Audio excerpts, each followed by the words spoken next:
murabi hadzal ma'had al-mustaqim Sayyidil Akh Kiai Mustaleh beserta Ibu Nyai dan keluarga dalam kepengurusan pesantren, majelis asatidz, para kiai, para ibu nyai, para sesepuh yang kita takdimi dan sama-sama kita cintai, kita hormati, kita banggakan Bapak Haji Arif Sugiono, sarjana hukum. Arif Sugiyanto. Yang mau ngomong ya. Sugiono. Bupati Kebumen bersama Ibu Wakil Bupati, ada Pak Sekda, ada Pak Kabak Kesra, Pak Dandim hadir, ada Pak Dandim, ada Pak Ramil, Pak Camat, Pak Kapolsek, dan pejabat-pejabat yang lain. Tanpa mengurangi rasa hormat tidak saya sebut, semuanya kita hormati, kepala desa, tokoh-tokoh masyarakat, kepada Ibu Wali Santri, adik-adik santri yang kami sayangi, seluruh jamaah dalam rangka haflatul tasyakkur bil ikhtikam Pondok Pesantren Al-Mustaqim. Pondok pesantren berasal dari dua kata, yakni pondok dan pesantren. Pondok itu berasal dari bahasa Arab, funduk, artinya penginapan atau hotel. Kalau sampeyan buka kamus, ada lafaz fa nun dal qaf funduk, itu artinya penginapan atau hotel. Jadi Bapak Ibu, kalau ke Arab, ke Mekah, ke Madinah, ada bangunan, ada gedung, tulisannya funduk, itu maknanya penginapan atau hotel. Fundukul Haya berarti hotel Haya. Fundukul Ajun, hotel Ajun. Tapi memang orang Indonesia itu suka ke Arab-Araban, termasuk orang Kebumen. Jadi di sana, Mekah, Madinah, di Saudi, lihat plakat papan nama, ada tulisan Arab, alif, ya, sin, kaf, ro, ya, min. Sama orang Kebumen dibaca alif, ya, sin, kari. Padahal yang bener es krim.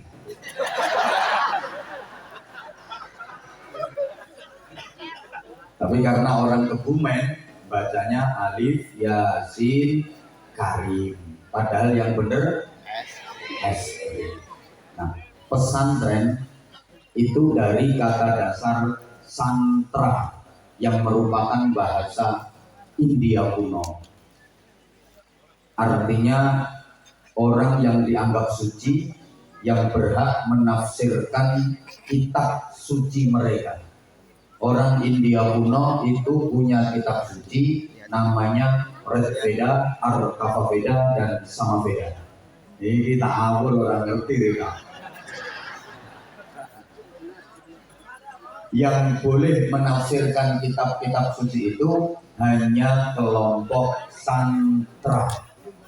Selain kelompok santra tidak boleh mengartikan dan menafsirkan kitab sucinya. Kalau ke Indonesia yang mayoritas penduduknya beragama Islam, punya kitab suci namanya Al-Qur'an. Kalau di India namanya santra, dibawa ke Indonesia jadi santri. Ingat, di antara para penyebar Islam di Indonesia ini ada yang berasal dari India Barat, tepatnya Gujarat, termasuk pengarang kitab Fathul Mu'in, Syekh Zainuddin Al-Malibari. Jangan salah ya, Zainuddin Al-Malibari ini bukan orang Jogja, Malioboro, tapi dari India Barat. Maka kalau di India ada kelompok santra, orang-orang yang berhak mengartikan dan menafsirkan kitab suci mereka, di Indonesia ada kelompok santri. Mayoritas penduduknya beragama Islam, punya kitab suci Al-Quran, maka yang berhak mengartikan Al-Quran hanyalah kelompok santri. Artinya kalau ada orang yang bukan lulusan pondok pesantren kok menggaya qala ta'ala mengartikan Al-Quran, berarti dia menyalahi fitrah sejarah.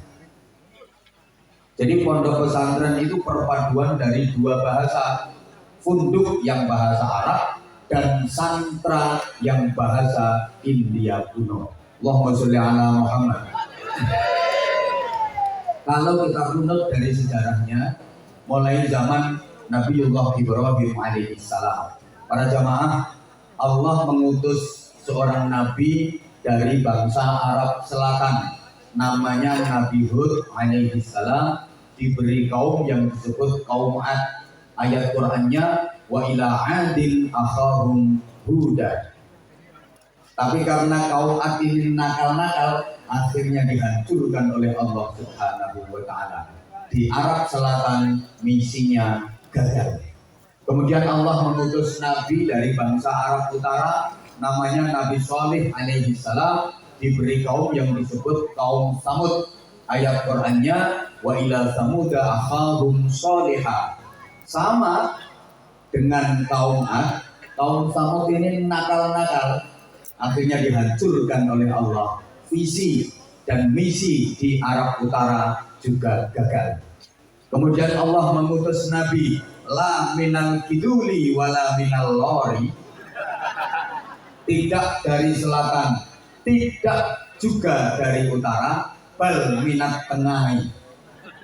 Diutus dari bangsa Arab Tengah, dipilihkan dari suku yang terkenal paling fasih lesannya, paling gagah tubuhnya, paling ganteng wajahnya, namanya Ibrahim alaihissalam. Ini berhasil. Makanya dikatakan ma arsalallahu rasulan illa wa hasanal wajhi. Allah tidak mengutus seorang rasul pun kecuali berwajah ganteng. Maka kalau al ulama warasatul anbiya, kiai pewaris nabi, titenono kiai niku rata-rata ganteng.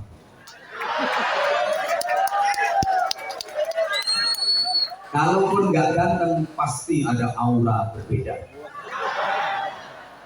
Najan orang bagus yang wis dadi kiai metu bagus. Walaupun itu tidak harus, walaupun tidak menjadi syarat. Karena innallaha la yanzuru ila suwarikum wala ila ajsadikum wala ila ahsabikum walakin yanzuru ila qulubikum wa niyyatikum. Allah tidak memandang dari wajahmu, tidak menilai dari bentuk tubuhmu, tapi dari hatimu. Ini dalilnya kiai yang tidak ganteng. Nabi Ibrahim mempunyai putra dari istri beliau yang bernama Hajar. Putranya adalah Ismail alaihissalam. Oleh Allah diberi pusaka yaitu Masjidil Haram.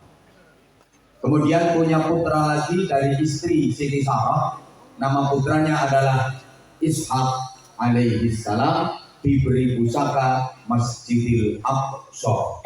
Maka dalam peristiwa Isra wal Mi'raj, perjalanan Rasulullah dimulai minal Masjidil Harami ilal Masjidil Aqsa. Ini nampak tilas. Halo. Dari Nabi Ismail alaihissalam melahirkan bangsa-bangsa Arab di Timur Tengah. Rata-rata keturunan dari Nabi Ismail alaihissalam sampai kepada baginda Rasulullah Muhammad sallallahu alaihi wasallam.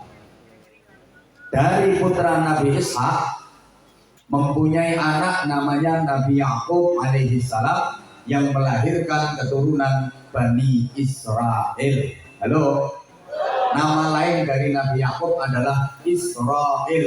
Maka keturunan dari Nabi Yakub disebut Bani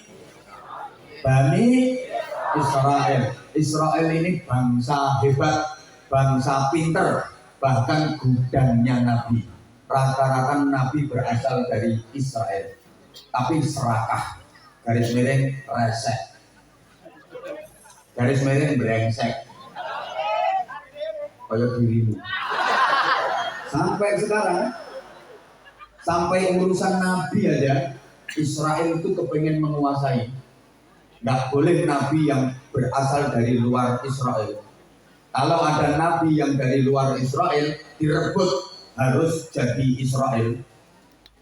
Itu serakahnya Israel. Ada nabi namanya Syuaib alaihi salam. Ya Allah ya Karim. Lu mikir Nabi Syuaib itu nabinya bangsa Eropa, nabinya bangsa Yordania. Nabi Syuaib akhirnya diambil cucu menantu oleh Nabi Yusuf, dientokno putune Nabi Yusuf namanya Siti Rahmah, kemudian diboyong ke Israel. Akhirnya bangsa Eropa kehilangan nabi. Tapi lumayan, wes tahu duwe nabi. Daripada Indonesia setiap ada nabi pasti palsu. Hari ini ngaku nabi, 2 hari lagi tangkap polisi. Israel itu bangsa hebat. Negara kecil tapi ditakuti oleh Amerika Serikat. Kenapa? Karena Israel itu grand maker. Produk persenjataan Amerika Serikat itu tenaga otaknya orang Israel. Pos-pos penting Amerika Serikat dikuasai Israel. Sehingga Israel perang musuh negara manapun, Amerika Serikat selalu membackup, selalu membela. Negaranya kecil tapi ditakuti. Itu Israel. Enggak ngandel ya bos. Berarti teknologi Israel perang musuh negara diwai mesti dibela karo Amerika. Ngono.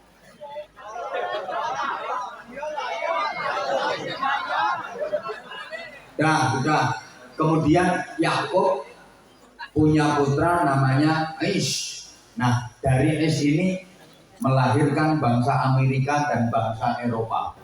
Jadi orang Amerika, orang Eropa, Inggris, Belanda, Prancis, Spanyol, Jerman, Swedia, Swiss itu nasabnya jelas. Kalau diurut ke atas sampai Aish bin Yakub, Yakub bin Ishak, Ishak bin Ibrahim, jelas nasabnya. Yang nggak begitu jelas sih nasabnya wong Purwodeso, wong Surweng. Nasabnya jelas nasabnya. Iso-iso wong Wonolela, wong Purwodeso ki yang diurut nasabnya munggah tekan Raja Fir'aun.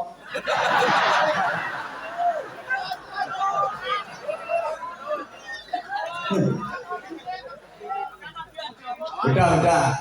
Nabi Ismail dikasih pusaka namanya Masjidil La haula wala quwwata illa billah. Wong Purwodeso ki ayu-ayu neng on. Jawab dong sayang. Kalau kamu semangat, aku semangat. Ngajinya lama. Tapi kalau kamu malas, aku juga malas. Aku kan tergantung kamu sayang. Malas apa semangat? Semangat apa malas? Kalau memang semangat buktikan dong. Katanya saya sama aku. Ya dijawab. Nabi Ismail tadi dikasih pusaka namanya Masjidil Haram. Kalau Nabi Ishak dikasih pusaka namanya Masjidil. Nah, urutan dari masjid turun terus sampai Rasulullah Muhammad SAW. Kanjeng Nabi hijrah dari Makkah ke Madinah sampai perbatasan Madinah langsung membangun masjid yang dinamai Masjid Quba. Dan itu merupakan masjid yang pertama kali dibangun dalam Islam. Siapa yang sholat 2 rakaat di Masjid Quba, pahalanya sama dengan ibadah umroh sekali. Kalau sholat 4 rakaat di Masjid Quba, pahalanya sama dengan ibadah umroh 2 kali. Saya doakan yang hadir ini mudah-mudahan bisa ke sana. Anakku nyutir munonan. Ke sana oleh muamin.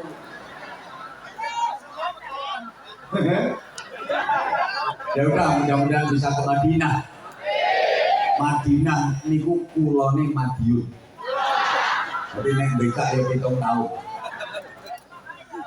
paling tidak bisa menjalankan ibadah umrah. Saya akhir-akhir ini jarang mendoakan jamaah untuk bisa ibadah haji kecuali yang sudah punya porsi. Karena untuk ibadah haji saat ini ada syarat yang berat, bukan duit, tapi syarat terberatnya adalah as-sabru bil antrian. Ngantri nih sing suwe. Gini apa nggih? Pun, dilanjut. Masuk ke Madinah, Rasulullah membangun masjid.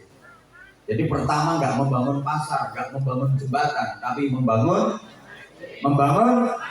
Rasulullah nyari tempat yang strategis sesuai dengan petunjuk Allah, di mana nanti unta tunggangan Rasulullah, unta Quswa itu berhenti, disitulah Rasulullah bertempat tinggal.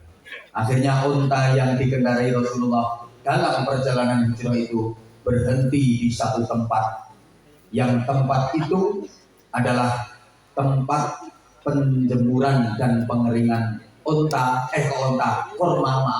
tempat penjemuran dan pengeringan kurma milik dua anak yatim yang bernama Suhail dan Sahal bin Amir.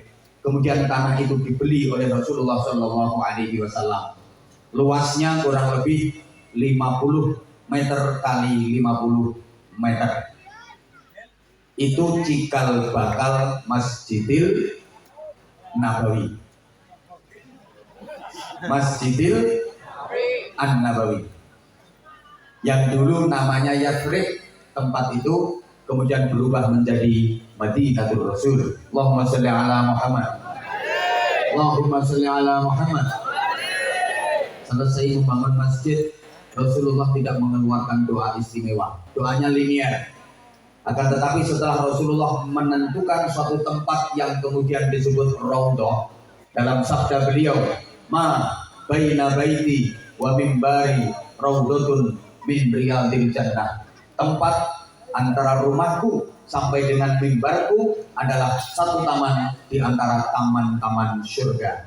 Tempat itu kurang lebih ukurannya 16 kali 12 meter, disebut Raudhah, taman surga. Setelah menentukan tempat itu, Rasulullah mengeluarkan doa istimewa, yang doa itu diamini oleh para sahabat-sahabat utama, diamini pula oleh seluruh malaikat. Doanya adalah Allahumma ja'al bil Madinah bi'afai ma ja'alta bi Makkah minal barakah. Ya Allah, jadikanlah kota Madinah ini barokahnya 2 kali lipat dibanding Makkah. Karena doa Rasulullah itu, para jamaah, meskipun Makkah ada Ka'bahnya, tapi barokahnya lebih besar Madinah. Kenapa? Sebab Makkah simbol amal, Madinah simbol ilmu pengetahuan. Amal dengan ilmu lebih utama mana? Ilmu. Al-ilmu bila amalin yakun, wal amalu bidunil ilmi la yakun. Wih kok mambut-mambutin ngerti artinya? Ilmu tanpa amal tetap jalan, betul? Tapi amal tanpa ilmu tertolak dan tidak sah, tidak diterima. Para jamaah, kenapa tempat istimewa itu yang setiap orang berkunjung ke Masjid Nabawi di Madinatul Munawwarah disebut Raudhah? Orang kalau ke Masjid Nabawi, target pertama pasti Raudhah. Mana Raudhahnya? Kemudian berziarah ke makam Rasulullah. Kenapa tempat itu disebut Raudhah, disebut taman surga? Sebab di tempat itulah Rasulullah mendirikan pondok pesantren. Jadi pondok pesantren itu sudah ada sejak zaman Rasulullah. Siapa santri-santrinya Rasulullah? Adalah sahabat-sahabat yang la minal muhajirin wala minal ansar. Ada sahabat Nabi yang bukan dari golongan muhajirin, bukan dari Mekah hijrah ke Madinah, bukan pula dari golongan sahabat Ansor yang asli penduduk Madinah, tapi mereka adalah pendatang-pendatang dari luar Makkah dan luar Madinah. Halo? Menuju ke Madinah, berguru, nyantri kepada Kanjeng Nabi. Tinggalnya di teras-teras masjid. Kemudian oleh Rasulullah dibikinkan gotaan. Jumlahnya kurang lebih 700 orang. Kepalanya bernama Abdurrahman bin Sohr atau kita kenal dengan julukan Abu Hurairah. Itu kepala pondoknya Rasulullah. Lurah pondoke namine Abu Hurairah. Dan santrinya Rasulullah itu dari berbagai daerah, dari berbagai etnis bahkan. Allahumma sholli ala Muhammad. Dari jauh-jauh, dari macam-macam kultur. Ada santri yang berasal dari Jerman, Romawi, namanya Suhaib Ar-Rumi. Dari Jerman ke Madinah, mondok di pesantrennya Rasulullah. Ada santri yang berasal dari Persia, Iran, namanya Salman Al-Farisi. Dari Iran berangkat ke Madinah, mondok di pesantrennya Rasulullah. Bahkan ada santri yang berasal dari Afrika Selatan, namanya Bilal bin Rabah. Makanya pondok pesantren dibilang pesantren serius, pondok temenan itu kalau santrinya berasal dari berbagai daerah, dari mana-mana. Ayo ditenono pesantren-pesantren sepuh, pesantren-pesantren hebat, itu santrinya berasal dari berbagai daerah. Kalau santrinya masih berasal dari 1-2 RT, itu rondo pondok. Kiai dianggap kiai serius juga begitu. Kalau santrinya berasal dari berbagai daerah, coba kiai yang serius, kiai yang beneran, rata-rata santrinya dari berbagai daerah. Nah, kalau santrinya baru 1 RT, 2 RT, rondo kiai. Halo? Halo? Dilanjut? Jadi di tempat itu, di raudhah itu, di taman surga itu, Rasulullah mendidik santri-santrinya, mengajar sahabat-sahabatnya. Maka di mana ada tempat yang di situ didirikan pondok pesantren, maka tempat itu kelak di akhirat akan diangkat ke surga oleh Allah Subhanahu wa taala menjadi bagian dari taman-taman surga. Termasuk pesantren Al-Mustaqim ini. Siapa yang menghuni taman surga itu? Ya santri-santrinya, ya ustadz-ustadzanya, pengurusnya, kiai pengasuhnya, sak wali santrine. Nek orang nunggak Syahriyain. Termasuk juga orang-orang yang ikut mendukung perjuangan pesantren. Sak bupati serta wakil bupati ini nek nyumbang.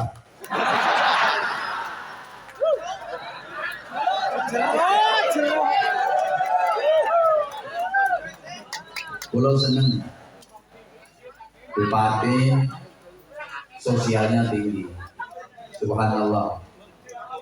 Mulai sore tadi bareng saya, sore Pak Bupati niki saran kula niki wau tenggene putih Pak Bupati mirip saran kula dan mengintili saya sampai ke sini. Insyaallah Bupati merhatekne rakyatnya, terlebih pendidikan pesantren. Tadi sudah disampaikan untuk insentif para siswa, para santri 3 juta per siswa. Tepuk tangan untuk Pak Bupati. Ada lagi insentifnya untuk madrasah diniyah, TPQ, ustadz-ustadzanya. Mudah-mudahan Kebumen di bawah kepemimpinan beliau makin sejahtera, makin makmur, makin maju, makin manfaat dan barokah. Kalau sudah ada yang baik kayak gini, ngapain cari-cari pemimpin yang belum jelas? Andaikan saya warga Kebumen, insya Allah periode berikutnya saya milih wong ini. Sayangnya saya nggak punya hak di sini. Pindah. Lu nggak oleh kalau Bojonegoro. Bojonegoro bang nggak punya aku. Nah, kalau aku pindah ke Kebumen ya berarti kayak Bojonegoro kehilangan aku. Nah, Rasulullah bersabda,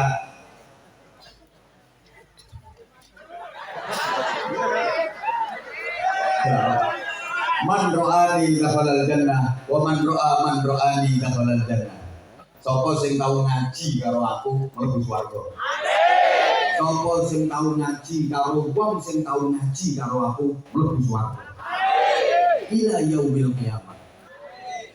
Sahabat ngaji karo Rasulullah. Terus tabiin ngaji karo sahabat. Tabiin ngaji karo tabiin. Tadi teko tabiin munggah sahabat, munggah kanjeng Nabi. Kok kanjeng Nabi nang sahabat munggah tabiin, mudun tabiin, mudun terus salafus salihin terus ke Indonesia tekan para kiai. Nyambung. Nah sampai tekan kanjeng Nabi. Maka semua orang yang pernah ngaji di pondok pesantren insya Allah mlebu swarga.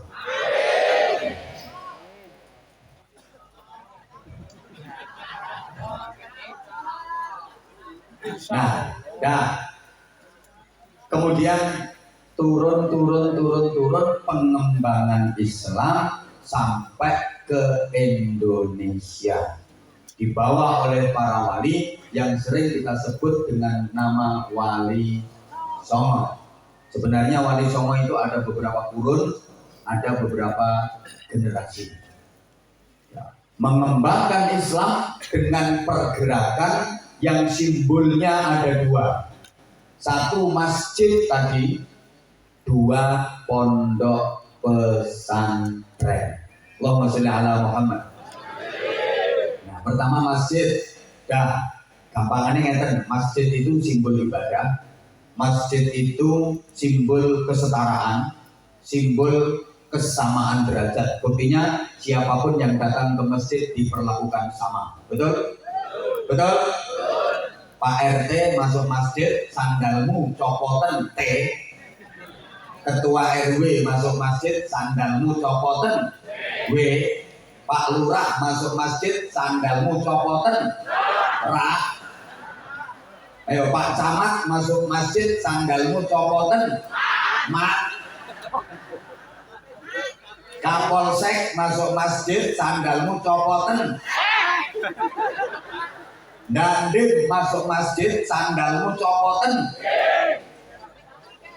Sekda masuk masjid sandalmu copoten. Bupati masuk masjid sandalmu copoten. Kiai nggak usah. Kiai harus ngerti.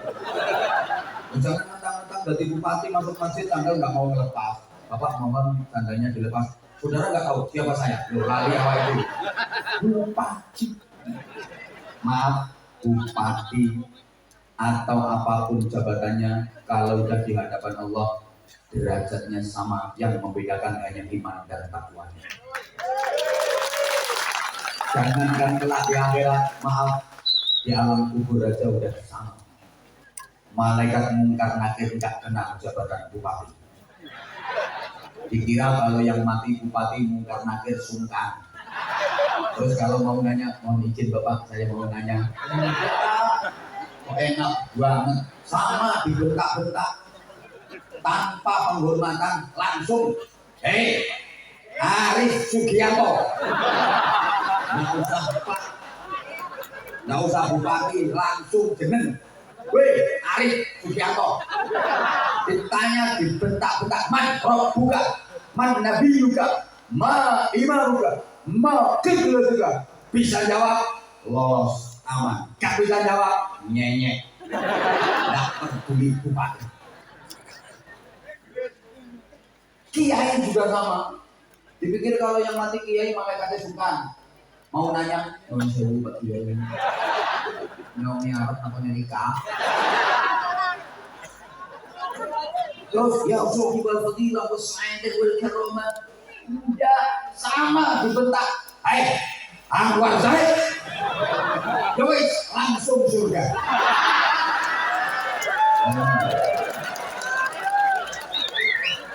Ini bermati untuk pertanyaan. Dilakoni pajak, dilakoni perizinan. Perizinan proyek ini dapat berapa persen?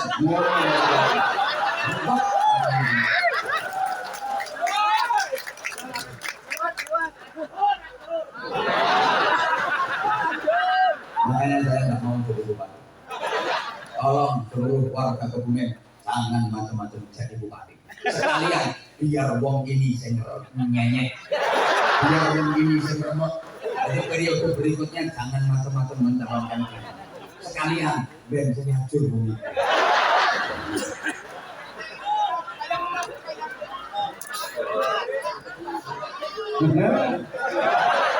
Setuju? Setuju? Nampak.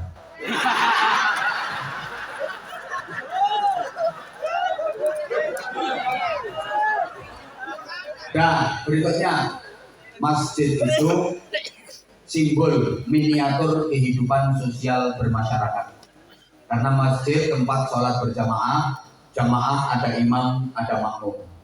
Imam yang memimpin, makmum yang dipimpin. Nyonge takon rika jawab. Bisa aku benyong dari kawi. Ambil saiki seminggu nyonge kencot. Burung madang. Nyonge mikir gue yang kono madang bisa. Ternyata enggak. Jadi nyonge ceramah kalau jernet-jernet. Sama Pak Bupati ini burung madang. Makanya gaya mie ya.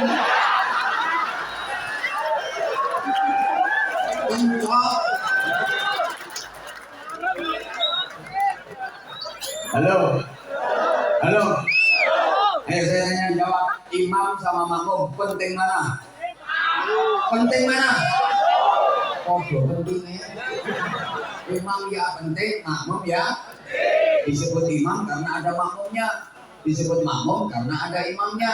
Sama-sama penting. Maka nggak boleh rebutan dan merasa diri paling penting. Nggak boleh rebutan dan merasa diri lebih penting. Makmum aja nggak ada imamnya, bukan sholat jamaah namanya, nggak bisa jalan. Apalagi imam aja nggak ada makmumnya. Imam ini dalam kehidupan bermasyarakat di satu desa, lurah penting, rakyat penting. Lebih penting mana? Sama rakyat penting, lurah penting, rakyat toh. Gak ada lurahnya, ibarat kereta gak ada lokomotifnya, sepur tanpa das, gak jalan. Apalagi lurah gak ada rakyatnya, lurah edan. Lawang lurah lodrut, wae lurah ketoprak, wae ono rakyatnya. Maka kalau udah jadi lurah jangan merasa paling penting. Anaknya jadi lurah mergo dipilih rakyat, betul? Kalau nggak dipilih rakyat nggak mungkin jadi lurah. Jadi lurah karena dipilih rakyat. Maka kalau udah jadi lurah jangan semena-mena sama rakyat, jangan dolim kepada rakyat, harus adil dengan rakyat. Demikian pula bupati.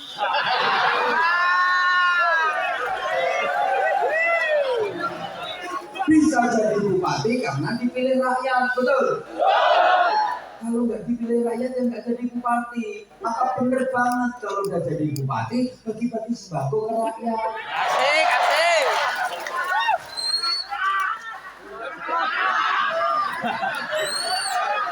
Bupati kurang rata.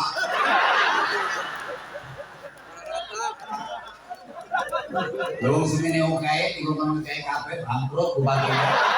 Ingat saudara-saudara, untuk modal pemilihan yang kemarin sampai sekarang belum balik.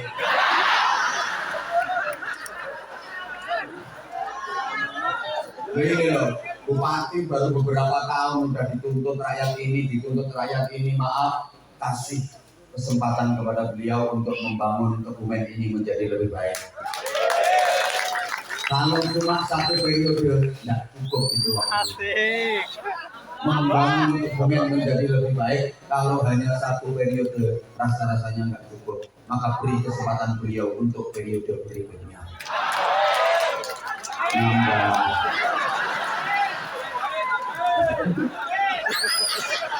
Allahumma sholli ala Muhammad. Sudah dilanjut?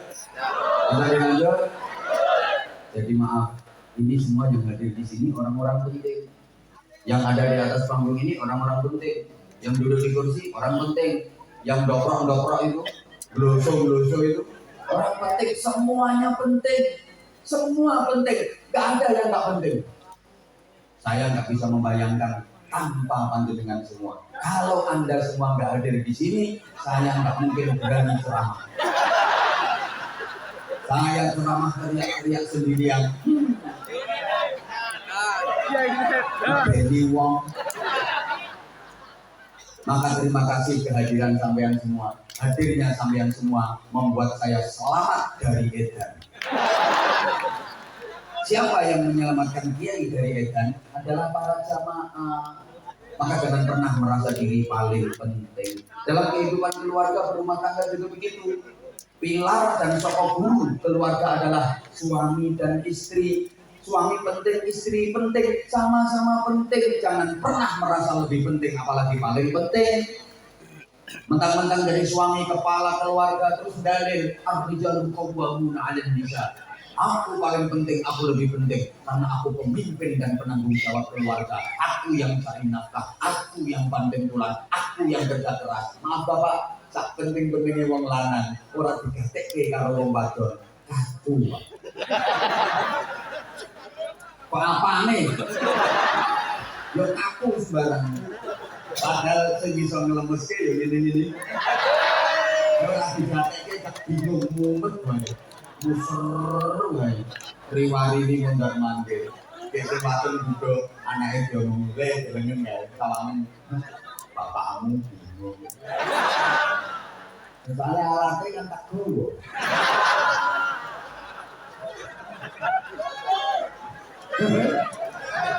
Sama ibu sebagai istri ibu juga penting, tapi jangan merasa paling penting. Aku istri yang mengatur rumah, yang merawat anak, yang nyuci, yang masak. Kalau nggak ada aku berantakan rumah ibu. Maaf, tak penting-pentingnya wong wadon ora direken karo wong lanang. Bingung oh ngapa ngop. Karo bapak teh kok kebuti wae. Sama-sama penting. Maka semuanya penting. Kiai penting, bupati penting, maka harus sinergi. Yang penting bagaimana kita menjalankan peranan masing-masing. Allahumma sholli ala Muhammad.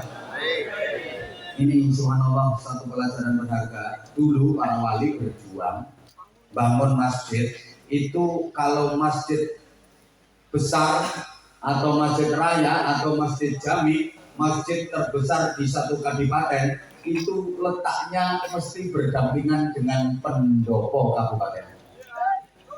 Depannya alun-alun. Di berbagai tempat seperti itu, di tiap daerah seperti itu. Ini strategi politik dakwah dari para wali dulu, sehingga Islam berjaya di Indonesia.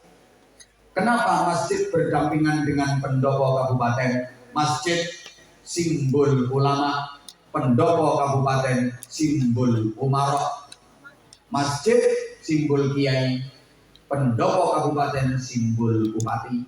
Artinya antara kiai dengan bupati harus berdampingan, kerjasama, sinergi. Sehingga saya sering katakan, ngapunten di Kabupaten Kebumen ini, kalau ada kiai sing uripe melarat, susah ekonomi, yang dosanya paling besar adalah bupati.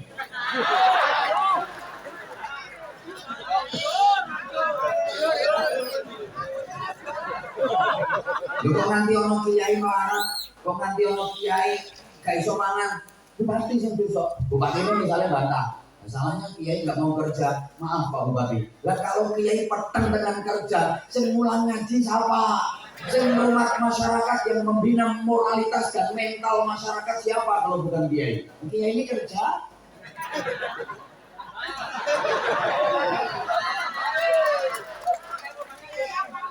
Kiai yang ajar santri, kiai yang membina akhlak masyarakat sehingga menekan angka kriminalitas, menekan angka kejahatan. Orang yang mau jahat jadi sadar, orang nakal jadi sadar, sekaligus bantu polisi, bantu tentara. Kiai tambah yopo. Itu jasanya kiai. Jika masyarakat jadi sadar hukum, masyarakat taat pada aturan pemerintah, itu kiai yang memberikan kesadaran, berjuang terus membina akhlaknya masyarakat, mengajar ilmu agama kepada masyarakat. Coba saya tanya, besar mana jasanya kiai sama Pak Camat? Kiai. tapi Pak Samad dapat mobil dinas. Kiai nggak dapat apa-apa. Perhatian pemerintah kepada kiai itu kurang. Sampai sekarang belum ada kiai dapat mobil dinas. Camat aja cuma tanda tangan stempel cetak-cetok oleh mobil dinas. Jasanya opo coba sebut Pak Camat jasanya jenengan. Ayo sebutnya jasanya jenengan opo. Untuk wong pira oleh bina masyarakat. Ayo jajal dan ngerti aku. Berapa orang masyarakat yang tersadarkan oleh jasanya jenengan. Ayo ngomong. Rumahnya Bupati. Itu aja Pak Camat dapat mobil dinas, nggak habis dapat apa? Teklek dinas. Ini Yai Mustoleh ini pesantren bina generasi muda ada. Sepeda motor dinas aja enggak. Mikir dong. Ini kiai orang demo ya. Maksud kiai sak kabupaten demo ning pendopo kabupaten. Kami menuntut mobil dinas. Kalau tidak dikasih kami mogok semuanya. Pikir menjadi kiai sak kebumen mogok mau mulang. Brutal masyarakat, akeh sing jahat masyarakat. Tangan Bupati.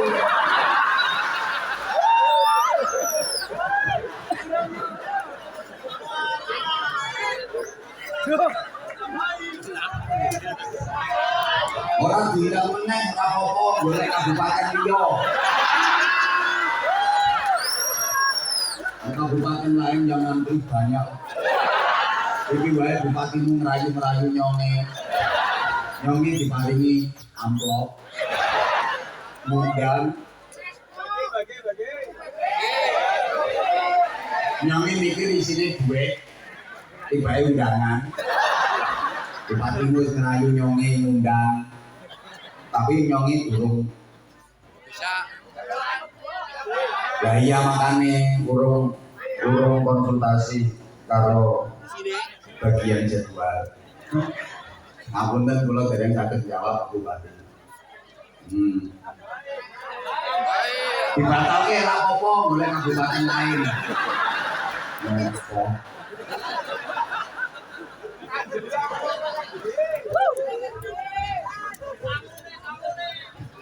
Halo. Sebaliknya, kalau ada kepala daerah, kalau ada bupati yang zalim, bupati yang korupsi, yang dosanya besar adalah kiai. Loh iya kok, kenapa? Lah kiai kok gak bisa nasihati bupati? Kiai kok gak bisa mengingatkan bupati? Bupatinya sampai zalim, bupatinya sampai korupsi, kiai ini sing dosa. Makanya maaf Pak Bupati, kalau diingetin sama kiai, dinasihatin sama kiai, jangan tersinggung, jangan marah, diterima. Itu kiai menjalankan tugas.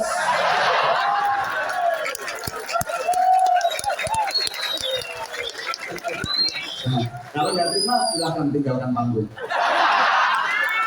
Sekalian mati bupati ini, monggo. Gampang, bupati hilang sama wakile, pilih yang meneh.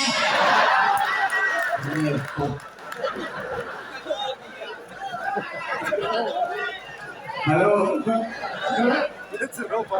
Allahumma Muhammad. Makanya kita sinergi. Artinya gini, kiai dengan bupati itu harus sinergi. Kiai ya butuh bupati, bupati ya butuh kiai. Mana loh? Ada hal yang kiai tidak bisa menyelesaikan, yang bisa menyelesaikan adalah bupati. Sebagaimana ada hal yang bupati tidak bisa menyelesaikan, yang bisa menyelesaikan adalah kiai. Understand? Understand? Tak kasih contoh. Nek urusan hukum agama, ya jangan tanya bupati. Takono Yai Mustoleh. Kita kan hukumnya zakat gaji ku piye macam model pengolahan. Ya takon bupati. Takon Yai Mustoleh. Tapi nek urusan ngapunten ada kiai nggak mampu, yang mampu adalah bupati. Misalnya Yai Mustoleh kepingin membangun masjid dengan anggaran 30 miliar. Setiap siang malam Yai Mustoleh keliling dari kampung ke kampung ceramah untuk mencari dana. Jamaah didalili, man bana masjidan lillah, banallahu lahu baitan fil jannah. Siapa yang ikut membangun masjid karena Allah, dia akan dibangunkan istana indah di surga. Terus surgane Yai Mustoleh di Idrine paling belum 2000 belum saya tahun gak jadi masjid Yai Mustoleh. Nek nandalno Yai Mustoleh dhewe 50 tahun gak berdiri masjidnya. Tapi kalau Pak Bupati ndak usah keliling, ndak usah ngetokne dalil man bana masjidan, cukup selembar kertas. Tanda tangan. Rata-rata anggarkan masjid 30 miliar untuk tempatnya Yai Mustoleh, tanda tangan rata-rata cetak selesai. Makanya Kiai jangan anti politik. Nah kalau Kiai nggak ada yang di politik, maaf, lah nanti kita nggak kebagian apa-apa dong. Nah, artinya anggaran yang harusnya untuk pesantren, untuk santri, untuk pengembangan agama, nah kalau tinggal bangun diskotik malah, bangun tempat-tempat hiburan malah, lorok kabeh. Makanya harus ada Kiai yang terjun di dunia politik untuk memperjuangkan Islam melalui jalur itu. Ning ojo kabeh, yang ahlinya saja. Menurut bro, karena politik melahirkan kekuasaan dan kekuasaan melahirkan kebijakan, sedangkan kebijakan menentukan nasib rakyat dan masyarakat.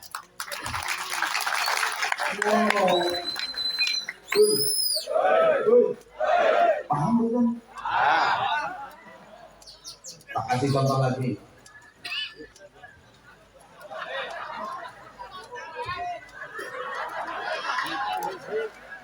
Malah ada hal yang Kiai gak bisa menyelesaikan, yang bisa menyelesaikan polisi. Menurut saya udah terlanjur dipanggil Kiai, Kiai tenan borak.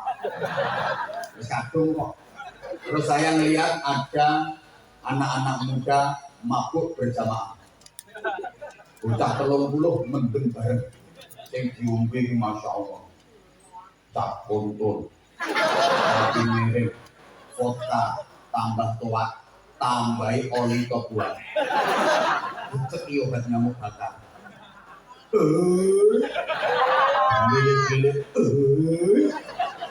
Ambil nyekek botol. Terus tak deketin. Ayo bubar, yang mabuk bubar. Terus saya keluar dari al-khumrul khaba'ith. Minuman keras adalah induk dari semua kejahatan. Kejahatan terjadi karena minuman keras. Qala Allah Ta'ala fi kitabihil karim, innamal khamru wal maisir wal ansabu. Yakin gak ngira bubar orang-orang, malah dasku dikepeli botol. Tapi kalau yang datang itu kapolsek sama anggotanya, ayo bubar, lari tunggang langgang. Kiai nggak bisa menyelesaikan, yang bisa menyelesaikan polisi, paham? Contoh lagi, maaf ya, di Jawa Timur, tepatnya di Surabaya, ada satu kawasan yang sangat dikenal dunia, namanya Gang Walegon. Itu tempat penjualan sarang burung.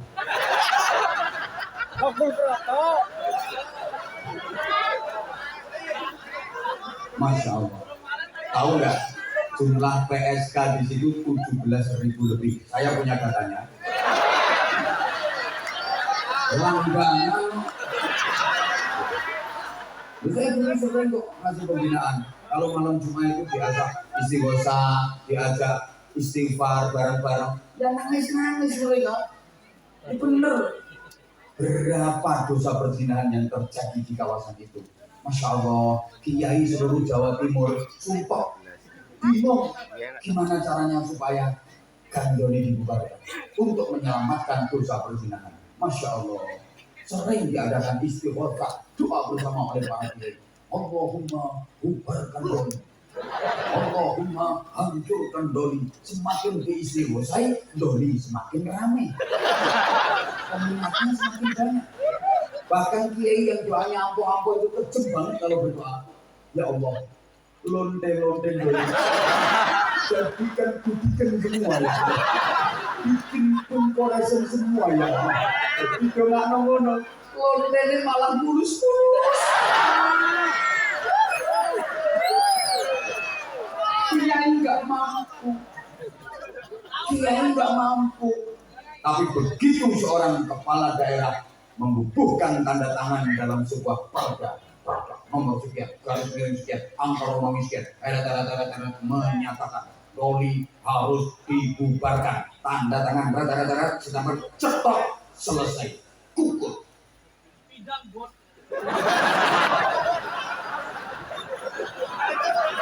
Pindah gue ya dibubarkan mana?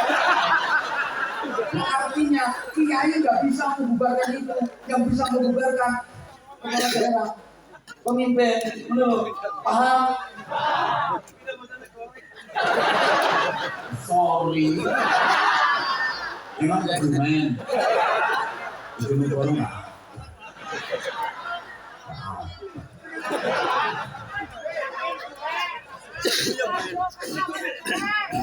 Ono apa tapi asli ikut dengan aku.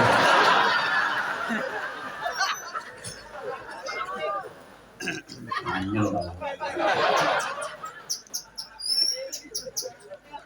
Maka halo. Ibadah iya. Yang namanya bupati itu diri. Ibadah terbaik itu sesuai profesi, gitu loh. Halo, ibadahnya kiai yang ngajar ngaji, wiridan, doa, ibadahnya kiai. Kalau ibadahnya polisi ya kamtipmas, bagaimana wilayah hukumnya bisa kondusif. Ibadahnya tentara ya pertahanan, kedaulatan negara, keutuhan NKRI. Ibadahnya pedagang ya dagang yang jujur. Ibadahnya ASN ya aktif, disiplin, profesional. Ibadahnya bupati ya setempel dan tanda tangan. Gitu loh. Jadi kalau ada proposal masuk, apa ini? Izin Pak Bupati, maaf ini proposal kami membangun pesantren. Iya, sini, bolpen, cara setempel, cetok, itu ibadahnya bupati. Datang lagi, Pak Bupati, ini kami membangun masjid. Sini proposal, tanda tangan. Cetok. Ngono. Ini ibadahnya bupati. Jangan gini. Apa ini? Proposal Pak Bupati. Apa? Kita mau bangun masjid. Berapa anggarannya? Nah, 10 miliar Pak Bupati. Ya udah, ACC, tapi nanti bagianku 30%. Nyonyor. Nggak boleh. Harusnya bupati gini. Apa ini? Proposal Pak Bupati mau izin. Tahu? Kita mau bangun pesantren. Anggarannya berapa ini? 500 juta. Udah jadi pesantren 500 juta. Ya udah, ini tak ACC nanti tak tambahi 1 M untuk pesantrennya. Ya, itu baru bupati keren. Insya Allah kalau bupati mau seperti itu bangkrut. Ya bangkrut. Memang jadi bupati tugasnya cuma bantu nyumbang, duit tekon di gajinya berapa, tunjangannya berapa, apa mana wakil bupati. Coba kan nunut.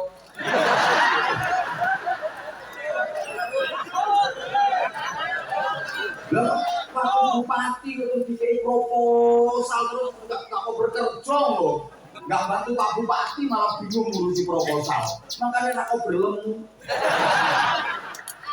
Dibenarkan ini, subhanallah, perjuangannya untuk hubungan luar biasa. Gitu loh. Lah kalau orang kaya ibadahnya apa? Nyumbang. Ayo tidak bareng. Nyumbang. Sing banter wong iki ben kuwi. Wong sugih kuwi ibadahe nyumbang. Saya ngomong banter mesti melarat. Pengen untuk sumbangan. Ya jangan salah. Wong sugih ibadah ora muter tasbih. Woi. Wong sugih kok sila muter tasbih.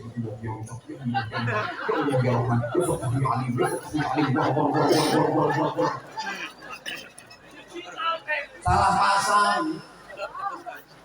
Wong sugih itu nek wiridan. Woi. Ojo ya sami ya basir ya sami ya basir ya sami ya basir kalau muter tasbih. Ya sami ya basir ya sami ya basir. Salah. Wiridane wong sugih niku mboten ya sami ya Basir, tapi ya semeno ya pasir, ya semeno ya pasir. Ya semeno ya pasir, ya koral, ya wesi, ya kayu, ya keramik, ya rekening, ya transfer. Kuwi ibadah wong sugih. Saya pernah ada tamu wong sugih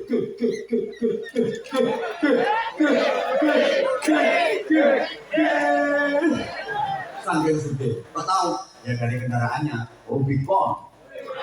Kendaraan kayak sing digawe usaha kayu. Kaida kan.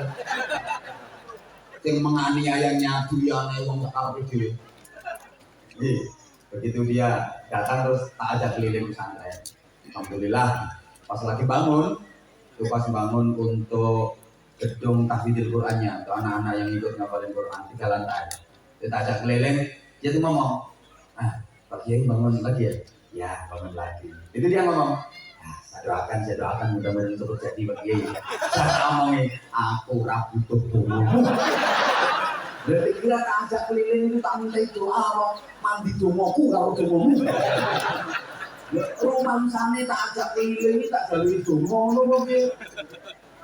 orang kaya kok domo, ngerusak hadis.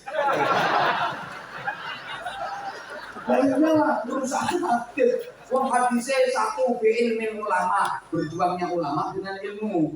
Bi'adlil umara, berjuangnya umara pemimpin dengan keadilan. Lek wong sugih bisa khawatil aghnia, berjuangnya wong sugih iki nyumbang ondomo. Mungkin domo merusak hadis. Nomor 4 tidak khawatil fuqara, dongane melarat-melarat meniki.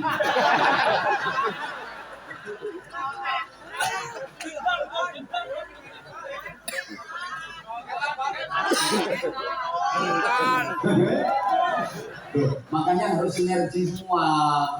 Benar loh. Nembok. Islam itu integral. Makanya kita diajari doa, Rabbana atina fid dunya hasanah, gak fid dunya toh, wa fil akhirati hasanah. Understand? Ada wilayah langit, ada wilayah bumi. Ini harus sama-sama. Ada hablum minallah, ada hablum minan nas. Maka ketika sampean sujud, itu sampean kan bisik-bisik ke sajadah. Sampean sujud tak bisiki sajadah, ya wis bisiki lemah. Sujudmu yang bisiki lemah.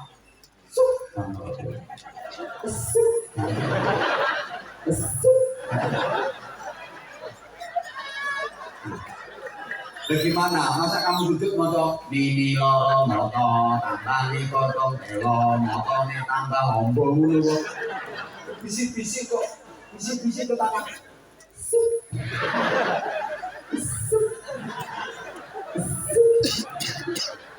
Tahu nggak? Bisikanmu ke tanah itu, kau berbisik ke tanah, tapi bisikanmu mampu menggoncangkan langit. Kau berbisik ke bumi, tapi bisikanmu mengguncangkan langit. Makanya pelan-pelan saja kalau baca. Sujud kok mau Subhanallah, langitnya jebol. Ya kalau wilayah langit harus dilangitkan, tapi kalau wilayahnya action harus di-actionkan. Buktinya banyak peristiwa alam yang solusinya solusi langit, bukan solusi alam, bukan solusi bumi. Contoh, kalau terjadi kemarau panjang, lama nggak hujan, kekeringan, solusinya apa? Sholat minta hujan. Namanya sholat istisqa, istikharah.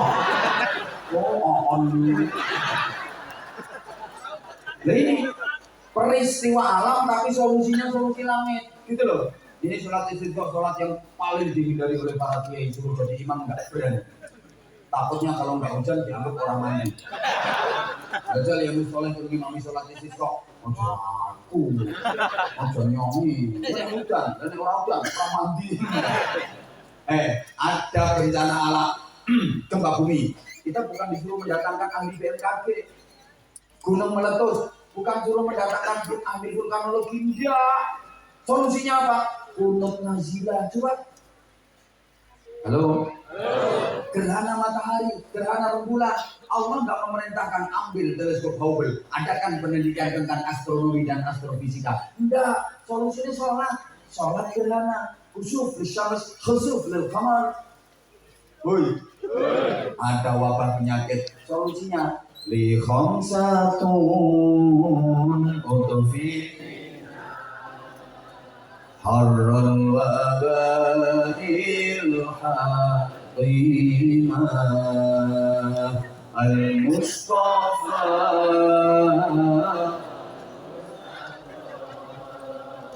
wa bilahuma. Tuh kan, solusinya doa, solusinya langit. Bapak-bapak punya istri cerewetnya 27 derajat kayak pahalanya sholat berjamaah. Datang ke kiai, solusinya apa? Bacakan summum bukmun umyun. Tapi kan bukan cangkeme kiri. Udah baik. Sebaliknya, banyak hal yang sangat Allah sekali, tapi solusinya sangat manusia sekali. Puasa itu urusan kita sama Allah. Saking pribadinya, puasa itu pahalanya privasi, nggak ada yang tahu, malaikat nggak tahu, nabi pun nggak tahu. Tapi misalnya ada orang tua banget udah nggak kuat puasa, ini solusinya suruh istighosa apa bayar fidyah? Bayar fidyah, padahal urusan sama Allah. Tapi penyelesaiannya kok bagi-bagi beras? Beras dimakan manusia, berarti ini solusi manusia, gitu loh. Paham orang gitu. Ngomong nggak cerdas yang aneh. Halo. Maka kalau wilayahnya action ya harus action, gitu loh. Jangan salah.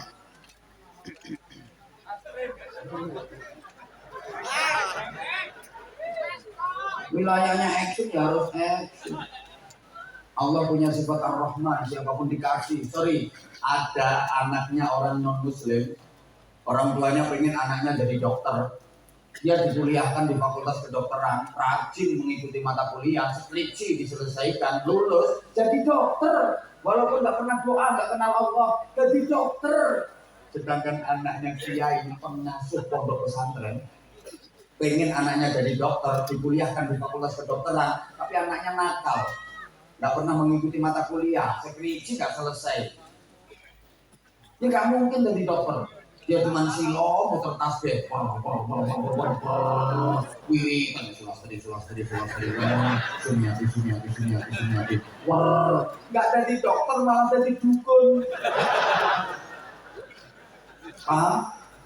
Paham? Yang anaknya orang non-muslim tidak kenal Allah kok bisa jadi dokter. Nah, ikhtiarnya dilakoni. Allah kasih, Allah punya sifat Ar-Rahman, bukan hanya untuk orang mukmin, orang kafir pun dikasih sama Allah. Kecuali yang Ar-Rahim khusus untuk orang mukmin kelak di surga. Jangan salah, ada dua orang, satu nakal, satu taat, sama-sama punya hutang banyak, sama-sama pengen bayar hutang, pengen melunasi hutang. Yang nakal tadi nggak pernah sholat, nggak pernah doa, nggak pernah wiridan, tapi dia mau kerja keras cari duit, dapat duit banyak, dibayarkan hutangnya, lunas. Yang satunya terkenal taat, dia nggak mau kerja, ke masjid tiap hari, lunas nggak hutangnya? Mungkin lunas, nek bendino nyolongi kota amal.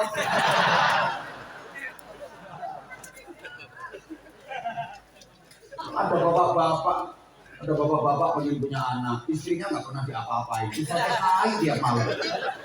Langsung baca turu rumah dibablang begadang. Tapi apa-apa nih, sing lanang nyidip Al-Fatihah. Kalau kok boleh tinggal ngalih. Besoknya juga gitu. Ngosok gitu terus matang. Yang lanang mendekat terus. Mudah-mudahan punya anak Al-Fatihah. Malam boleh tiap malam. Ayo, bisa hamil apa enggak? Sakit gak ada anak betul. Orang ngiro, Fatihah yo Fatihah Pak, tapi aku juga harus dieker-eker. Dan santri-santri juga begitu. Jangan mengandalkan dumoto. Gak mau ngaji, gak mau belajar, gak mau deres, gak mau mutolaah. Gak ngiro jadi wong alim dirimu. Mentang-mentang aku kan anaknya kiai. Mana kiai ora gelem ngaji, bodoh. Apa maneh bapakmu ora patek kiai.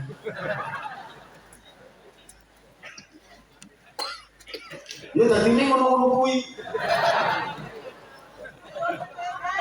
Ayo ngaji bengak-bengok. Halo. Nah, udah.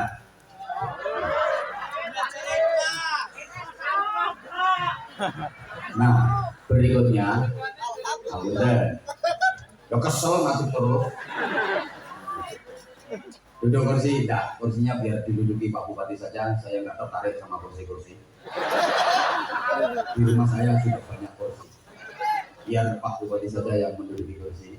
Matur suwun panitia disediai kursi, tapi nggak mungkin saya duduk karena di sebelahnya ada Habib, di sebelahnya banyak kiai. Masa saya harus metinggirin sendirian?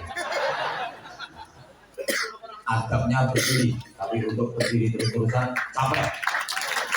Kalau nggak percaya, ibu-ibu tanyakan ke suami, berdiri terus-terusan capek apa enggak?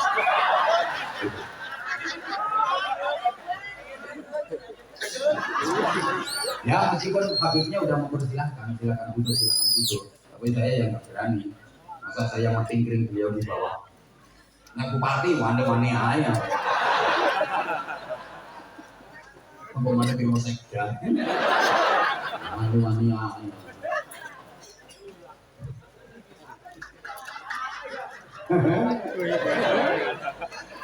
Alhamdulillah Pak Bupati.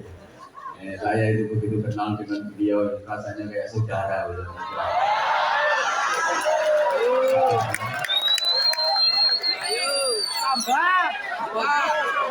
Orangnya asik. Pak Bupati ini asik, akhirnya ya nggak banyak omong, nggak banyak program. Kita angkem suruh ya. Mungkin orang juga panganan orang minta. Nah, gimana suruh nanti mau orang juga panganan ngomong lain. Kalau ini lemparan saya. Sindaran I love you. Nyok. Love you sayang.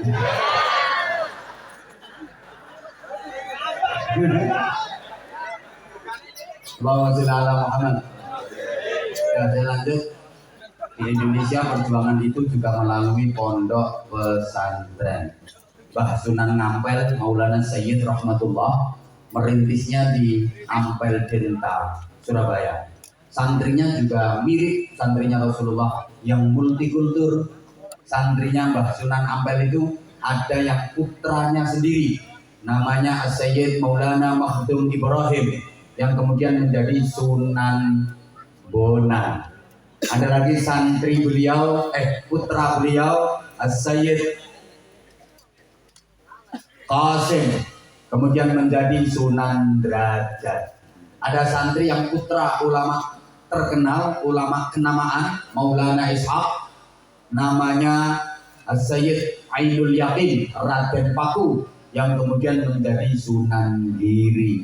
Ada santri putra kerajaan Sriwijaya, namanya Sayyid Husain, kemudian hari menjadi Adipati Terung.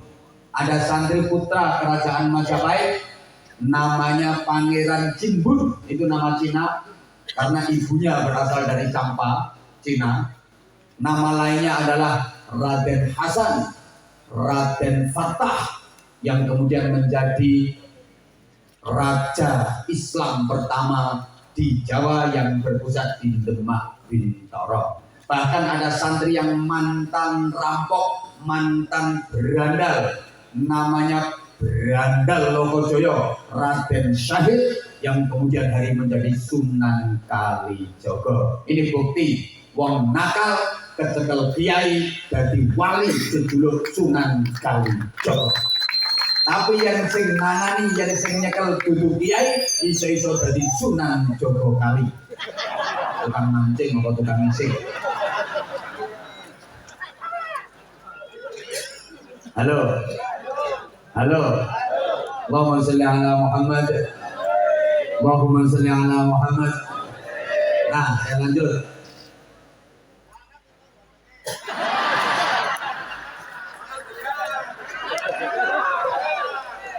Pak Bupati sabar ya, gak ada ingon-ingon model-model itu. Ibu aku sabar, dengan sing sabar, ingon-ingonin jenengan aneh-aneh. Pondok pesantren melahirkan ulama yang berjuang langsung terjun ke masyarakat dengan metode dakwah mencontoh dakwahnya para wali, tanpa kekerasan, tanpa poyok-poyokan, tanpa gontok-gontokan, tapi dengan santun penuh kelembutan. Wal yatalattaf, berlemah lembutlah kamu dalam beragama, dalam mensyiarkan agama, dalam menjalani kehidupan beragama termasuk bermasyarakat.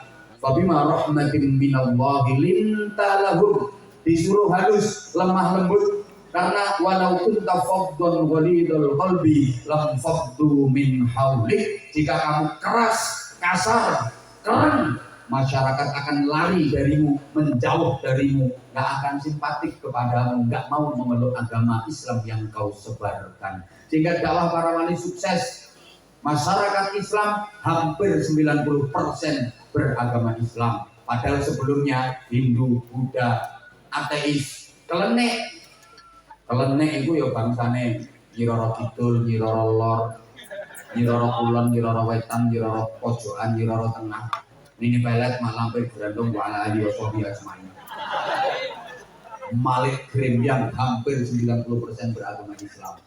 Beda dengan para penjajah. Penjajah itu bukan hanya menjajah ekonomi, mereka juga menjajah akidah, menyebarkan agama. Kayak Belanda ratusan tahun menjajah Indonesia, juga menyebarkan agama. Tapi agama yang ditawarkan Belanda orang payu. Kenapa? Belanda caranya keren sama masyarakat, masyarakat gak tertarik. Beda dengan para wali yang tidak pernah mengerengi masyarakat. Mengerengi itu ya mengerengi, makanya diterima. Sehingga masyarakat dulu itu menjadikan kiai sebagai ikon. Urusan apapun itu larinya ke kiai dulu. Punya anak nakal morok kiai, kiai anak kula nakal kiai, nyuwun dongane wacake Fatihah. Sebut jenenge wacake Fatihah. Engko iya kan aku dua iya kan sa'in 2 nyuwun nang Allah sing yakin. Warase napa? Nakale waras dadi solih solihah. Tambahi wacake surah Al-Qadar, inna anzalnahu fi lailatul qadar ping 7, terus Al-Insyirah, alam nasrah niku ping 10 disuwuke. Lho ngono. Yai tambulo kathah ya. Dene iki wayah disapa ya ditakjil ya. Nyuwun donga muga-muga wonge lali. Mboten nagih. Gampang iki gampang. Pripun Yai wacake ayat kursi. Wonge ora lali. Ping pinten Yai? Ping 100 tanpa ambekan. Aduh mate ya. Boten ya wis ping 7 wae. Engko nek pas kalimat mandalladzi yasfa'u indahu waca sing dawa karo bayangke wonge sing arep nate. Kok digawe lali karo Gusti Allah ora bakal nate. Ayo meteng kan utang ya. Arep praktek ya. Nah ayat kursi urung mandi tambah sak ayat mejone. Tambah ayat mejo, ayat lemari sak jendelane. Tambahi surat Ikhlas, surat kata Ikhlas. Yai bojo kula bobot tuwa Yai pun 10 bulan lebih kok dereng babarke nyuwun dongane Yai. Ana didoke banyu polah kudune santri ya tak donganane. Didongani karo kiyaine goyangno. Langsung procot lae. Jenenge donga pendobolan. Iya nopo mau kiai. Yai kula badhe nyalon bupati Yai. Ya, iki foto iki. Riyadoe ngene. Sholawat nariyah plus sholawat rupiah.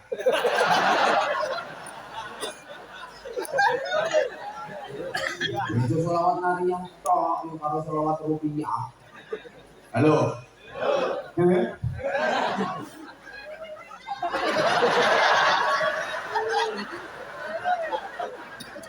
Nah sekarang kiai sudah mulai ditinggalkan oleh masyarakat. Sekarang punya anak nakal larinya bukan ke kiai tapi ke psikiater. Kiai ini orang payi. Apa ngomong orang mandi? Oh bukan kita bukan.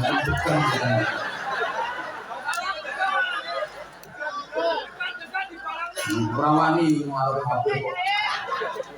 No, ampun salah. Saiki lho ana wong duwe utang numpuk ora-ora kiai moro koperasi simpan pinjam. Soale masyarakat wis ngerti kiai ini dhewe utang akeh. Ada suami punya istri hamil udah 11 bulan gak lahir-lahir bayinya. Bukan ke kiai sekarang, dokter spesialis kandungan.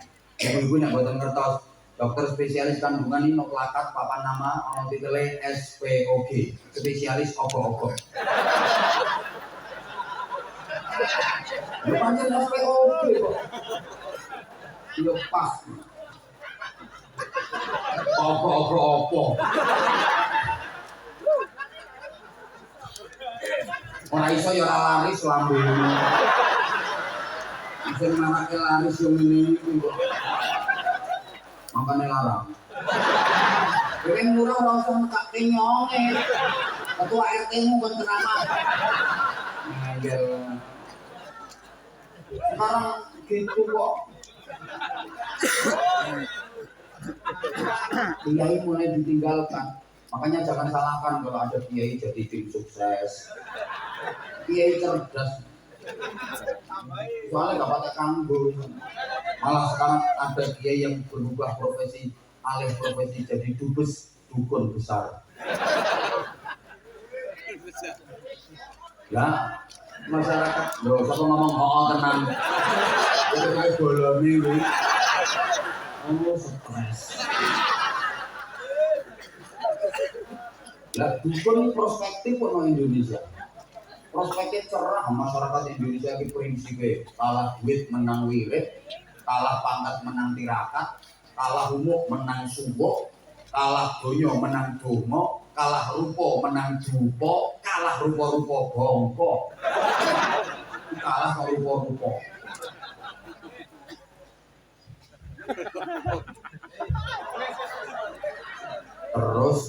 Terus sampai masa perjuangan yang menggerakkan masyarakat untuk mempunyai semangat jihad, menanamkan jiwa patriotisme, cinta tanah air, dan mengusir serta melawan penjajah adalah para ulama, para kiai dengan santri-santrinya yang pusatnya dari pondok pesantren. Mohon izin Bang. Buktinya pahlawan-pahlawan nasional itu banyak yang kiai loh ya. Maaf, ada Kiai Pangeran Diponegoro. Kiai itu nama aslinya Abdul Hamid. Beliau hafal Quran, menguasai qiraah sab'ah. Makanya gambarnya kayak jubahan, ujung-ujungan sorban. Kamu yang tahu ngerti ya, Pangeran Diponegoro gambarnya helman. Dia berdentang. Ono Kiai Mojo, Kiai pondok besar, santrinya banyak. Ono Kiai Sultan Hasanuddin, Kiai Sultan Agung Hanyong Prakusumo, Kiai Sultan Agung Tirtayasa, Kiai Kencok. Ada Kiai Imam Bonjol, itu berjuang bareng sama bunyainya, istrinya dua. Bunyai itu perang bu, satu bunyai Cut Nyakin, satunya bunyai Cut Mutia. Jadi orang bunyai mana jane tapi marbut. Bunyai Cut Keke, Cut Tari, Cut Nyereska.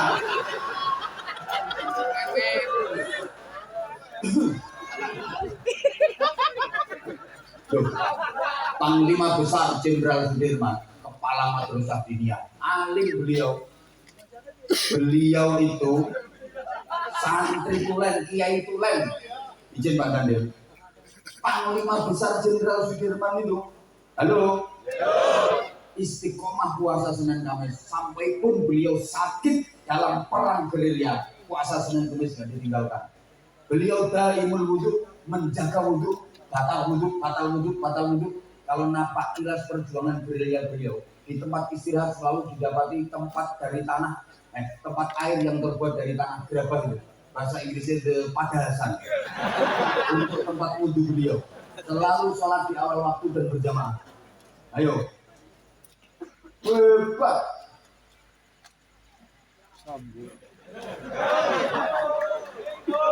Tahu nggak peristiwa 10 November Surabaya? Siapa yang membunuh pemimpin tentara sekutu yang namanya Jenderal Malabi? Maaf, bukan tentara, bukan polisi. Izin. Santri yang materi. Saya tahu sendiri pas nonton filmnya. Ya, film kan fakta sejarah. Tetap kan bingung aku belum lahir kok. Tapi memang yang membunuh itu santri. Cikal bakal TNI Polri itu santri. Jangan salah. TNI dulu namanya BKR, kemudian berubah lagi jadi PKR, berubah lagi jadi ABRI 5 Oktober 1947. Ayo, tahun 47 TNI baru lahir. Banser lahir tahun 1937. Jadi Banser KKE TNI. Makanya ngalah, mau bayaran. Bayaran diterima adine.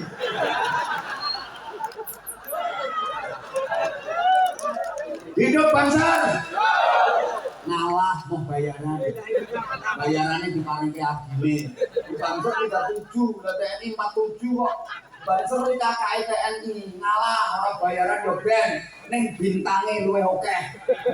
Lah TNI mentok papat jenderal, Banser bintange 9. Sak dhuwure obat ngelu. Ngelu bintange ning Banser bintange 9. Hidup Banser. Bayarane no akhirat. Sok ning akhirat sing bukake dalan kiai arep nang swarga yo Banser kuwi. Mun tentara ora iso bayaran kok. Nah, mau ndane tak geser aja. Mau geser oleh enteng. Halo. Ngapunten. Guyon.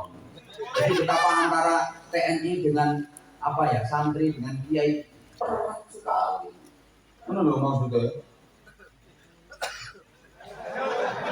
Makanya pantas kalau diperingati, diapresiasi dengan peringatan Hari Santri Nasional. Terima kasih Pak Presiden mewakili para santri, diapresiasi ada peringatan Hari Santri Nasional. Kenapa yang diperingati Hari Santri kok bukan Hari Kiai? Nanti kalau Hari Kiai diperingati Bunyai iri. Itu ono peringatan Hari Bunyai, ono peringatan Hari Gus, ono peringatan Hari Neng, orang rampung-rampung peringatan terus. 2, santri lebih umum daripada kiai. Santri lebih banyak daripada kiai, lebih umum, makanya peringatannya Hari Santri bukan Hari Kiai. Semua kiai pernah jadi santri dan meskipun sudah jadi kiai tetap berjiwa santri. Tapi tidak semua santri bisa jadi kiai. Ya padha karo ono peringatan Hari Buruh, tapi ora ono peringatan Hari Juragan. Karena juragan pernah jadi buruh. Nek buruh belum tentu bisa jadi juragan. Ada peringatan Hari Anak, ada peringatan Hari Orang Tua. Orang tua pernah jadi anak, kok anak belum tentu sampai jadi orang tua gitu loh. Makanya yang benar itu dulu. Dulu di Indonesia ada peringatan Hari Ibu, nggak ada peringatan Hari Bapak. Sekarang tiru-tiru luar negeri peringatan Hari Ayah. Opo ora pantes ayah diperingatin. Ayah jasane opo penanam saham tok. Yang benar peringatan Hari Ibu. Karena setiap ayah, setiap bapak dilahirkan oleh ibu, tapi ibu tidak dilahirkan oleh bapak. Ibu jauh lebih hebat daripada bapak. Ibu jauh lebih kuat daripada bapak. Makanya perempuan itu makhluk khusus, butuh perlakuan khusus, sampai ada istilah-istilah khusus untuk wanita. Wanita itu makhluk khusus, butuh perlakuan khusus, sampai ada istilah-istilah khusus. Makanya ada menteri peranan wanita. Orang menteri peranan pria. Ada polisi wanita. Polisi pria nggak pernah disebut. No, ada gedung wanita. Tanggane kok, woi, ada emansipasi wanita sampai pembalut wanita. Kalau pembalut pria. Ngaji fikih nggak sempurna kalau belum ngaji fikhun nisa, fikih wanita. Nah itu Pak, sehingga ibu istimewa. Kalau kerja waktu hamil boleh ambil cuti kerja, ambil cuti hamil boleh, tapi bapak-bapak nggak boleh minta cuti menghamili.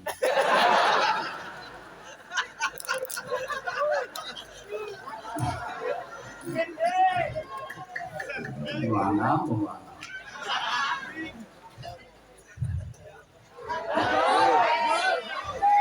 jam 1 bro. Negara ndi ono pengajian nanti jam 1 lho negara. Maaf, undanganmu itu tanggal 17 Maret. Kalau udah lewat jam 12 malam berarti masuk 18 Maret. Karena nanti di sini sudah 2 hari. Tanggal 17 dan tanggal 18. Betapa pentingnya peranan pondok pesantren untuk bukan hanya pengembangan agama Islam, tapi juga untuk perjuangan.